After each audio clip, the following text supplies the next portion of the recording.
Did you use the disruptor power on me?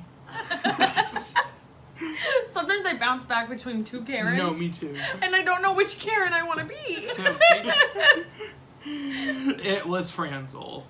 Hey guys, welcome back to our channel. This is going to be our 4th recap video. And starting from this video, we're going to be doing a recap type discussion after every episode. So starting with this episode that was premiering tonight, which is episode 18. Which was the veto and the veto meeting. Yeah, it was interesting. It was an interesting edit for some people. It also included nothing that really happened. True. Post-nomination, the post-nomination of David using his disruptor power, which... Yeah.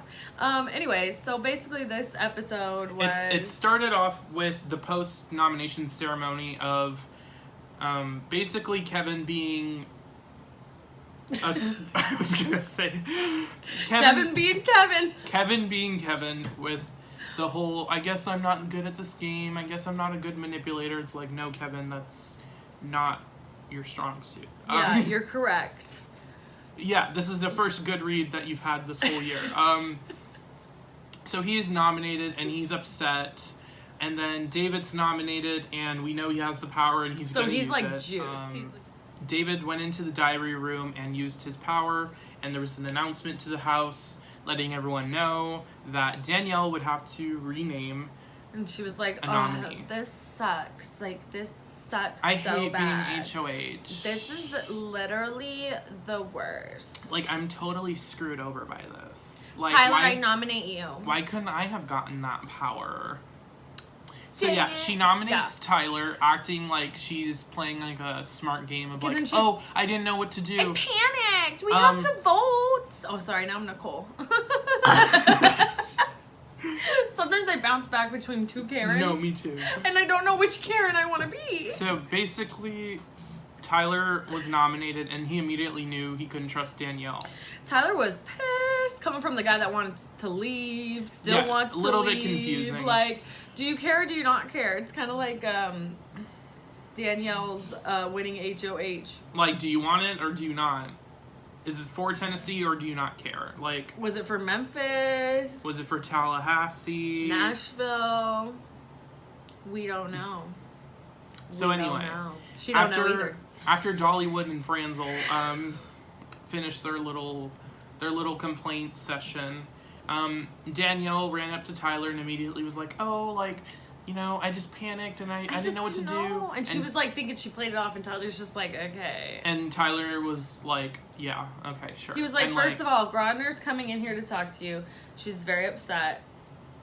You're going to be getting a call from CBS. You're going to be hearing from my attorney that just because I said I wanted to leave, that didn't mean I wanted to leave. Yeah, that means absolutely nothing. I just didn't want to miss me and Angela's the anniversary. But now I'm fine because I talked to Angela, so I'm fine. I can say one thing, and it doesn't mean anything unless Grodner approves. So. And I knew she wouldn't approve, so I was just playing games because it's fun. Yeah. So moving past. Do I look better now? She even admitted on live feeds that the committee probably looks like idiots, and like America probably hates them. We do. That would be correct. Moving on. So after Tyler was nominated, Kevin was like, "Oh my god, like now I'm like I have a chance to stay because Kevin was the target because you have to get out Kevin." Because he's so dangerous. He's so dangerous. He won a competition. He won one. He won a competition, and he sometimes changes the blanket he wears around Sometimes the house. He doesn't even wear the blanket Sometimes now. he doesn't. He's and getting really he's bold. really good at being incognito about that. Anyway, so then really nothing really happens. Well. Wait. Nicole shedded off her slop costume there. We mentioned it. That's it. It was so rough on her. Anticlimactic, my God. Like, I like how CBS can make space for that. But not what's really happening in the house with her. So let's get into it. First off, we want to mention the fact that they have not covered any of the racism in the house at all this season. With the exception... the fights Slightly. Because they had to. Because it was so involved with, like, what was going on. That was the only time they ever mentioned race, besides, like, the conversations, like, Case or Davon they've had together. They really haven't mentioned race. Like, the show hasn't mentioned race. But the live feeds? Honey. A lot of microaggressions, a lot of comments that are very racially loaded, that are just not being shown on the television. That are just, like, baffling that they're coming out of people's mouths knowing they're filmed. They're all-stars being filmed. They know they're being filmed. They know the social media. They're, like, in their 30s. No, not all of them, but you know what I mean. 40s, some of them. Christmas. Yeah, she's Memphis, old. Enzo. It's the jowls for me on her. You know what, Hank? Anyways.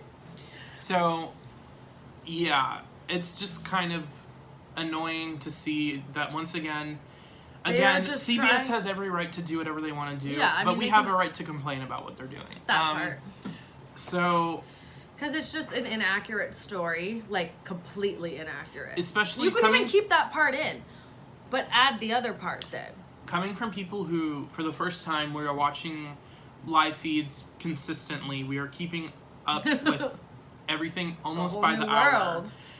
It is weird to see a completely different narrative being portrayed on the TV, which again, it's streamlining it to the mass audience. We are not the mass audience. We are the ones that want to know every single conversation that leads to an event. But on the TV, they have to simplify it. They have to get rid of stuff, and they filter out stuff that will make them look bad or will get bad press. Or if it won't be used to their advantage. Or if they don't like, if they like someone and it doesn't put them in a good light. Right, like them editing out Jeff's homophobic comments in season 11 and 13, or Cody's transphobic comments in season 19. He ended up getting voted America's favorite, so did Jeff. And then they choose to include... Well, they clearly really like Franzel, they clearly really like Tyler, and they just... Apparently like Memphis, too. A little bit. Because they haven't shown his comments. Yeah, that's true. But I mean, Nicole was in that room. And I just want to say also, season 15, it wasn't until live feeders were saying this is ridiculous on how much racism is going on. And it got like national headlines. And it got national news. It wasn't until CBS then decide to slightly address it. Because then they couldn't get away from it. Which is why people are making this such a big deal. Is because, I mean, it is important. But like, they want CBS to address it at least. But I think they won't, because it'll be a bad look for them. And I think they won't at this point. Like, it would have been last episode or this episode, really. I guess they can maybe slightly put it in the next one, but I don't think they will. And if they don't, we're not going to see that. Those things will never be aired. Maybe there'll be new things and they might have to air them. But, like, all the things that recently happened that people are actually upset about, I mean, talk about, like, loving certain people in the house and not others. Like, if they cared about Ian, they would show it. We just sort of felt we needed to really kind of touch on that for a moment and give it its time, since CBS doesn't want to air its time anyways. Yeah, so I believe last Wednesday, Memphis, Nicole, Franzel, Danielle, and Christmas were in the key room together. And Memphis came into the room and basically started shit talking about Ian.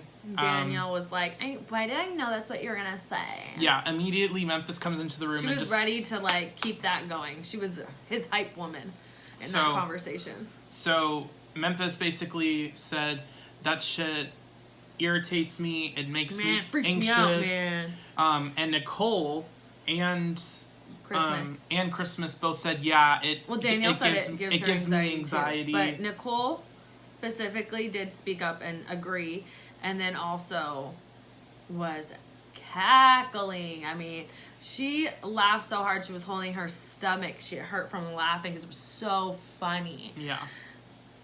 So basically, Memphis's comments, he compared Ian to something from The Shining. He said that he would have a nightmare and Ian would be sitting at the edge of his bed rocking back and forth, alluding to Ian's form of self-soothing for his stemming. Yeah, stemming. And meanwhile, while Memphis is explaining this, he is also stemming. Pacing, which is a form back of and stemming. forth. So it's very ironic and very hypocritical you of know. him. There you go. He looks almost like so, like it's affecting him so much that he has to vent it out so aggressively. Like I don't understand his obsession at this point. I think it stems from the Dan losing to Ian, and he feels he like has a weird vendetta about it, and it's like he's weren't taking even it there. Out. Like if you want to have that vendetta against Ian, sure, but like he's attacking him. Not even in the game. It's personal attacks on something that he was comfortable enough to share on live television and with those people. And now, weeks later, they are making fun of him and mocking him. They're taking something that was a private matter that he made public, and that is like sacred in a way, and they're taking that and just... the whole reason throwing it back Ian, and being disrespectful about it. The whole reason Ian even shared it in the first place with people like Kaser was because he felt like he could use, the platform of Big Brother to spread awareness and, let people know. Because basically, Big Brother is what led to him finding out that he was on the spectrum. So it's like a full circle moment, and I guess he just said, I'm tired of trying to fight it or hide who I am. I'm just going to accept it. And shame on them for taking that and turning it into what they turned it into. It's becoming season 14, where everyone on season 14, made fun of him, mocked him, made jokes about him. Not, like fun jokes, like personally attacking him just mean. And his his like quirks or his idiosyncrasies, like whatever he was doing, they would like he was the butt of the joke. Yeah, and now that he's told everyone, hey, I'm on the autism spectrum. I was bullied season 14. I was, harassed with comments saying that I'm autistic as soon as I got off the show. He shared that information and everyone is aware, and now they are using that to attack him, to make jokes. To entertain themselves.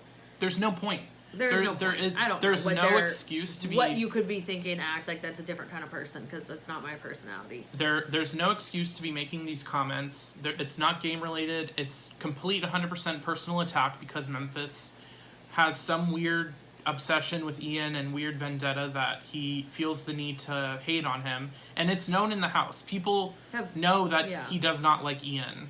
And he doesn't like Ian and he doesn't like David. He also mentioned that he would... kick him in his teeth and say it was an accident because he thought he saw a ghost. He's just like... It's just weirdly... jokes to like violent... and vile, like... Yeah, it's like... levels. It's not funny, and I don't know why they're laughing. I don't know if it's because they're uncomfortable or because if they're genuinely thinking it's funny. Danielle was engaging... And she was enjoying it. Apparently that's her sense of humor, and she was on board with it, and she was down for the cause. And then Nicole clearly found it funny because she laughed. That was a real laugh. That was real. Mm-hmm. And then she also did make a comment saying, yeah, makes me anxious too. And Christmas chimed in, and Cody said something, but he wasn't a big part of the conversation. Cody was in the room on a separate occasion, but they were also making comments about Ian. We don't know exactly what those comments were, but the most vicious comments were coming from Memphis and were being egged on by Nicole and by Danielle. And Christmas was compliant with co-signing the comments. No one stood up and said, maybe you shouldn't say that. That's not right to say. He's not... he was comfortable enough to share that with us. Obviously, that's a difficult thing to do, but that's the right thing to do, and that's what they should have done as adults. Yeah, and it was just really... heartbreaking. Disheartening, and it just, like... I don't know. It's just not... It's not cute. It's not a good look. Rifts with social, consequences now with Nicole losing her sponsors. And she clearly doesn't know that yet. She shouldn't, but you can tell by her actions that she doesn't know it to that extent yet. She has had at least like 4 or 5 sponsors pull out. I know the first one was Olay, which is a huge sponsor. They immediately cut ties and publicly acknowledged that they did not agree with what she was doing and that she was not going to be working with them anymore. And that was not the image that they wanted to continue with. And so it's, you know, it's causing some real life, how do you say it? Like, she's really getting some effects in the outside world. It has now surpassed the level of Big Brother. There are consequences on the outside world that are they're all gonna have to face. But her being someone who is more in the public eye and is an influencer, and you know, that's the career path she has chosen. So she is in the forefront of the public eye, and that is how she makes her living. It's gonna be a rude awakening when she leaves the house.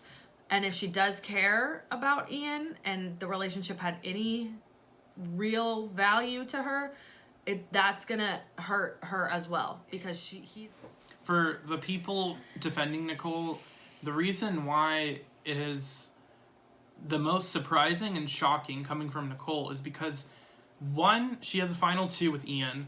She has outspokenly said that they are friends. That's my friend. That they are that she relates to Ian the most, more than Cody, her pregame setup. Yeah. And she is a nurse. She was a nurse. She may get that. I don't know what might happen with that. We'll see what happens with that. She has her license is still valid. She does not work a job where she uses it, because she has changed careers, but she still has her license up to date where she could go back to that.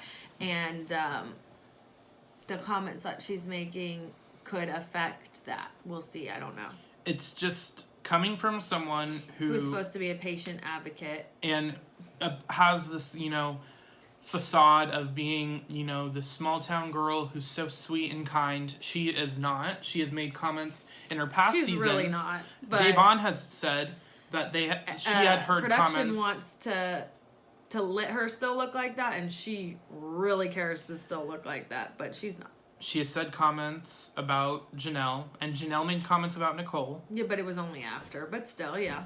And she has said comments about Davon, not game-related, personal attacks about Davon on season 18, that Davon was, you know, I'll just squash it because I'm playing a game, but they have no intentions of being friends outside the house. I don't know that Nicole necessarily knows that. No, Davon 100% is playing the, you know, it's fine card, because, I mean, she realizes like it's a game. Yeah.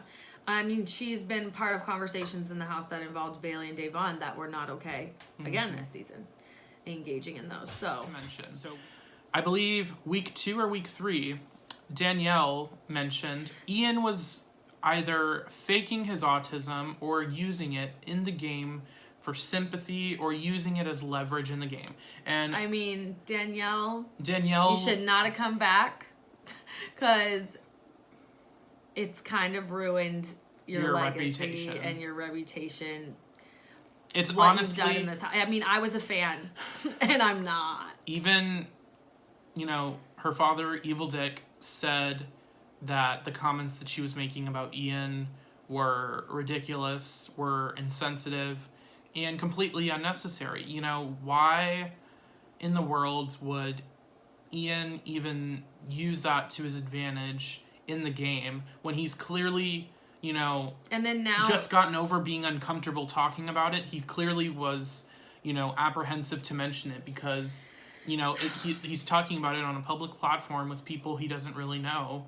And for Danielle to think that it's strategy would be almost like them saying, oh, I think Kevin is using the fact that he's gay as a strategy. Or I think the fact that, you know, BLM is happening right now, Davon and Bailey are using that as strategy. Like, and it's just absolutely ridiculous. Disgusting. Yeah, and it's just, now that she's engaged in the conversation with Memphis, it just shows that clearly she feels some type of way about it like Memphis does, and she doesn't like him, and she thinks it's okay to act like this because she already acted like that before. And then she was quick to jump on Memphis's train and be like, oh, we can bully, we can talk about it, let's go. And it's not okay. And I think it's ironic that Danielle... And you're a mother, sweetie, so sit down. Danielle is a mother, and Danielle... What kind of example is that? Danielle was one of the first people to call out Memphis for being aggressive and rude with David. Should I say that again? Yeah.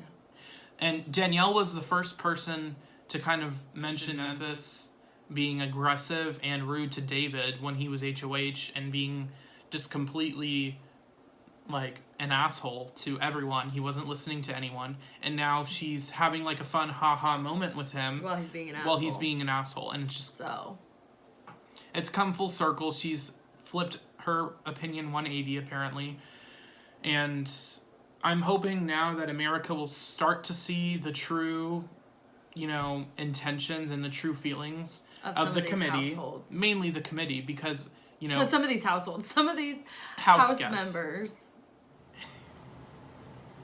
Especially with the current climate, you would think like they would be addressing these things, but I guess they're trying to paint the house in a better light. They all know they are. Well, the problem is you film it live, people watch, they take the clips and they put it on social media, so you can't get rid of it. Let me correct you. We watch most of it live because the live feeds are censored to hell all the time. They're trying to filter that. It might as well be an edited version. Yeah, it might as well. We might as well just not have live feeds. Like at this point, it was bad. It's getting disrespectful because I'm paying money for that. I'm gonna bring my Karen entitlement, and I want my full live feed. The whole point that people like us and the people like you guys watching pay for live feeds is because they want to know every single conversation. They want to know all the little side relationships, conversations. I want to know really who these people are in that house. That they can't cover in an hour episode 3 times a week. Yeah. And, looking at the Tyler situation, without live feeds, what was presented on the television was completely misconstrued. Totally different story.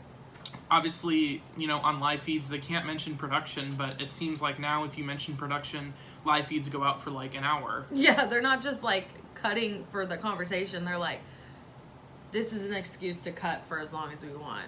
I believe the only other season that I can remember off the top of my head, I think there was 2, that live feeds were censored this much, and I don't even think to this extent, was season 11 and season 15 because of the comments being made in the house.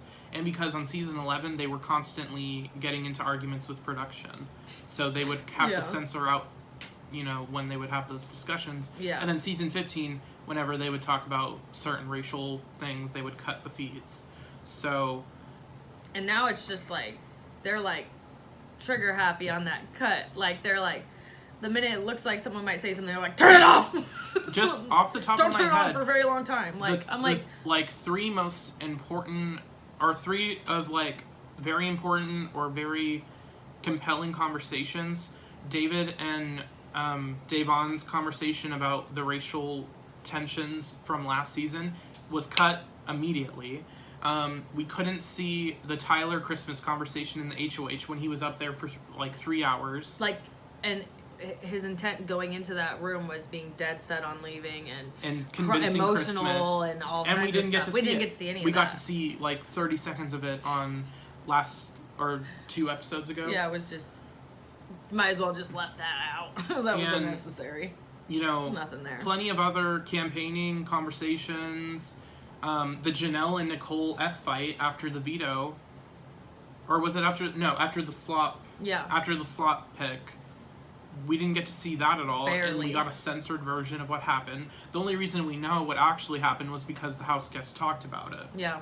And it's just at this point, why are you censoring the live feeds to people who are willing to pay to see unedited footage? And yes, obviously you have to censor certain things when they talk about production, talk about people who haven't signed release forms to be, talked about on the show. But... some of the stuff that they censor is just completely ridiculous. It's kind of like I feel like they're exercising their right and stretching their own rules to be oh, we can censor this too. Oh, we can get rid of this too. We're gonna change the whole narrative. They're just any excuse. It's just very frustrating, and it's I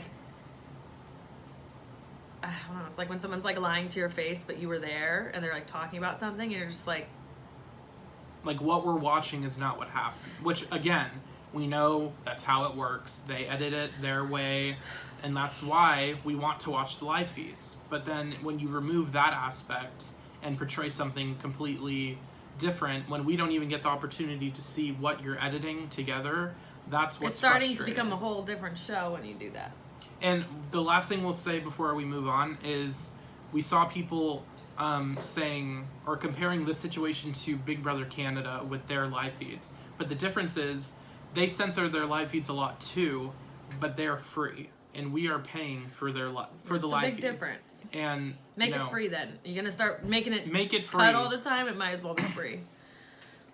So, anyways, moving on from that discussion about live feeds and the whole misconstruing the narratives going on in the house, the Ian situation should have been covered. If not, I mean, personally, if I were Ian, looking back later when I get out the house, I would feel disrespected by production and CBS as a whole. I would feel like they didn't have my back because they didn't even. It's not that you have to paint these people out to be villains. You're just showing what they said. Paint them out to be the true version of themselves. They are. Don't try to. Why are you covering for them? You're allowing them to treat me like that, and you're covering for them. They know. That shows how you feel about me. That's how I would feel if I was Ian. Later on down the road, seeing it. That's all, and I just think that's sad because he's a winner. He's a person that just wants to be there and play the game. I've never heard him talk bad about a single person on the show. Like, just doesn't seem truly in his character. Obviously, I don't know him, but he just. And even if he is,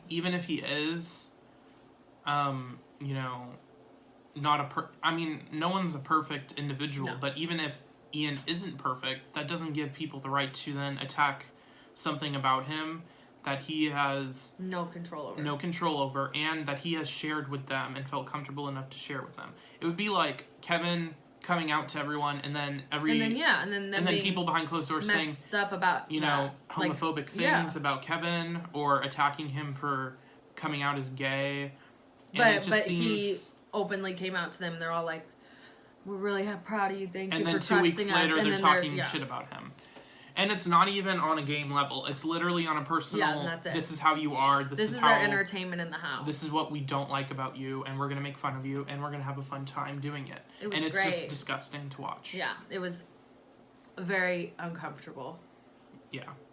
So I didn't like it. So moving on from that, then we have some talk about, you know, the veto plans. Like Davon tells Danny.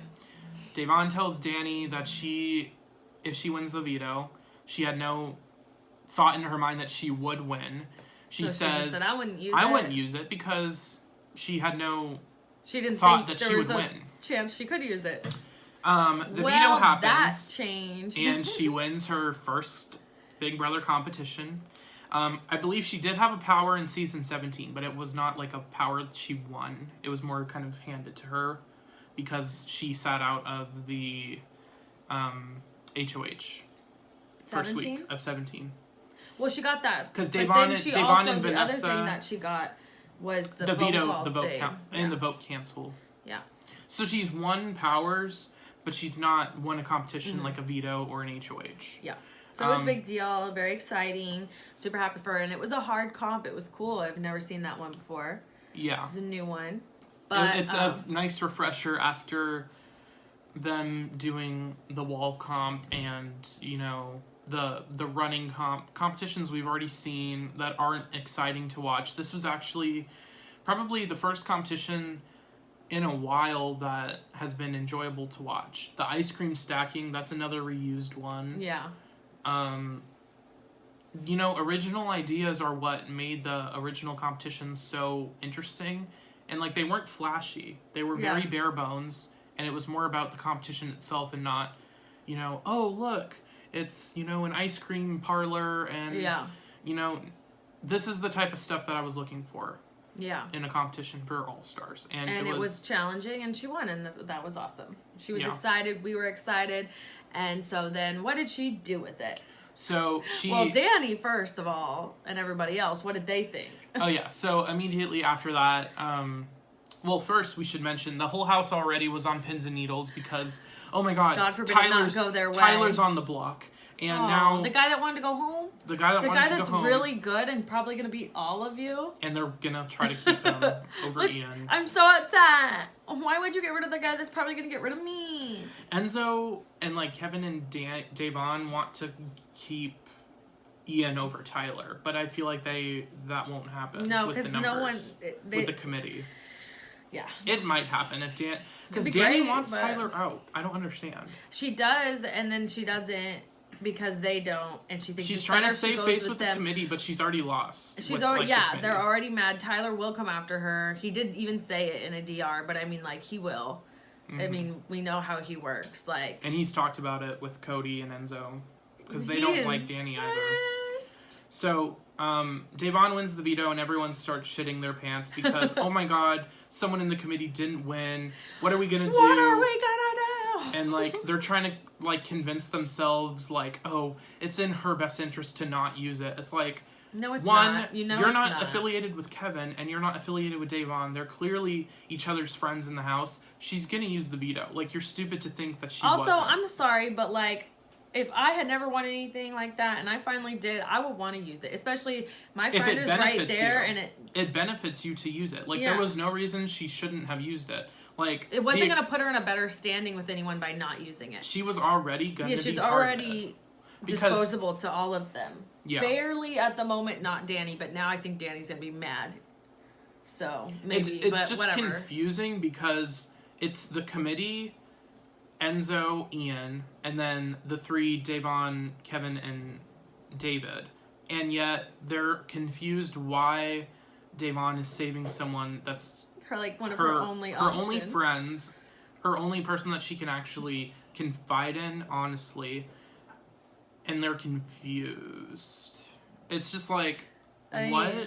It just doesn't make sense, but they can't make sense of it because it's not going their way, and what the heck? Yeah, because Cody, that's Nicole, what they're used to. Enzo, Memphis, they've all just sat on their ass this whole season so far, not done anything. Memphis has made coffee and eggs every morning. Cody's just, flirted with Danny again. Trying to ruin a marriage. Can't help himself. He loves a married lady. Honestly, Danny has played the most, and as much as I may disagree with her game, she's played the most out of anyone. We call her Danielle. In the committee. She's played the most. And wanted to play the most. And wanted to. Like, Christmas, oh. She's played, like, second most, which is almost disappointing. Enzo and Cody, yeah, they won HOH, but they didn't play. They didn't do anything with it. They haven't done anything. They said, let's do the easiest. They're in a big alliance, so they don't need to do anything. Which is, it's smart on their end, but it's just boring as hell to watch. And it's not going to benefit them because, I mean, a 6-person alliance, and now there's, 11 people left? Like, that's more than half the house that you're still aligned with. It's so boring. Yeah, they're going to have to turn on each other so quick. Like, when you have that big, it works in the beginning, but it cannot work much in the long haul. Mm-hmm. So, whatever. I don't like it. And they should know. That's new Big Brother, I guess. They should know Nicole has more allyship towards Cody than anyone else. Except so why they are not how targeted. She portrayed herself in this episode, which goes back to the edits and the live feeds not being shown, because she's crying over Ian, and we're led to believe it's because she cares about him so much and it's her final two and da-da-da-da, when we know from watching that production came in and let them know that some of the comments that they were making in the conversation that involved mocking and bullying Ian for who he is, that she engaged in, were not going well to the public. So she knows that him going up and then her probably ultimately having to vote him out because she will go with that and do what they want is just bad for her image. And she's trying to save face. She's trying to save face by looking like that, but she's also upset because she's upset about herself. Don't be fooled. She's not upset about Ian. She doesn't care about Ian, or she wouldn't have acted like that. I'm sorry. It's the same situation that she did last week in the veto with Davon taking the slopitard and giving Davon $5,000. Like, yeah, sure, on the television they showed that it was like, she's doing this for. The least I could do. Oh, she gave me $500,000. The least I can do is give her $5,000. And then a few days later she's talking shit with Cody, saying, "Oh, I hate this costume. I wish I took the $5,000." They're not showing any of that because they're painting out Nicole to be this like saint angel person when she's not. So the last thing we have to cover is the veto ceremony. So Devon, of course, got up and made everyone feel comfortable, like, oh, you know, I have no allyship towards either of you. You mean she made it like real speech unlike everybody else? She made like she actually said something. They actually showed her speech, unlike last week. Oh, that's a Danielle trademark. Don't do that. That's like her thing from season 13. She's like, sugar. I think I need and to go. awkward. Anyway, it's fine. I can't do it. Sorry. That's so, not what I meant. Basically, Devon led everyone else to believe, even Kevin, everyone... She didn't tell him. Everyone was under the impression she wasn't going to use it, except for Danielle, who had an inclination because Devon was read like... between the lines a little bit. And Devon basically said it without saying it, so, like, I'm not going to give credit to Danielle for, like, reading that she was going to use it, because Devon was being pretty obvious with Dave. She was like, well, I hope it doesn't ruin what we're doing, what I choose to do. Mm-hmm. And Danielle's like, you know, of course I would be upset if you used the veto, and Devon's just like, okay, be upset. Where? I don't care. Yeah. So she got up, gave her speech, and then she said... She looked good, too. She looked really nice. Yeah. And can we talk about CBS making her first win with a veto, and it's this big? Like, I get it, the competition was like that, but then after, bring out the regular veto. Like, the comic relief, like, where... Nice try. So... I don't get it. No, I just didn't like it. It just came off super, like, weird. It was kind of like, here, you won. Do-do-do. Like, you know, I don't know. It kind of bothered me a little bit, but whatever, it is what it is. I guess they thought it was a cute idea, and they stuck with it to the end. But, like, she even gave it to Kevin like that. I was like, what you gonna do, put it on his finger? He's like, thank you. So, she says, you know, Kevin, we're not allied together. She's basically drawing a line in the sand saying, Kevin and I are not allied together, but we are friends on a personal level, and because of that, I'm going to use the veto. She looks at Christmas. Personal. No. Yeah, because she knows if you say that you're aligned in the game, you're going to be targeted. Even if you don't say you're aligned. I mean, we all know they're going to be targeted anyways, because they're on the outskirts, and everyone does know they're friends. But she's at least stating... It was the truth. Like, she's confided in her. But it's basically like Bailey and Christmas's relationship. They didn't have, like, an alliance, but they definitely trusted each other with information and talked, game with each other. Well, and can we also talk about Christmas and Bailey's relationship was not shown on the actual episodes at all. Yeah, so that also makes you believe that, like... Oh, like, they weren't close when they were. Like, if you looked on feeds... They worked out together. They were talking together, and Christmas is like, yeah, we talked, but, like, you know, whatever. It wasn't like that. And Bailey's like, really? Because we were just holding hands and skipping like an hour ago. Yeah. Okay, never mind. Like, so Devon used the veto. Danielle immediately, you know, dagger eyes. Oh my God, they caught that. She was like. So Danielle's like, Ian, you're like the ultimate pawn because I want Tyler to go home.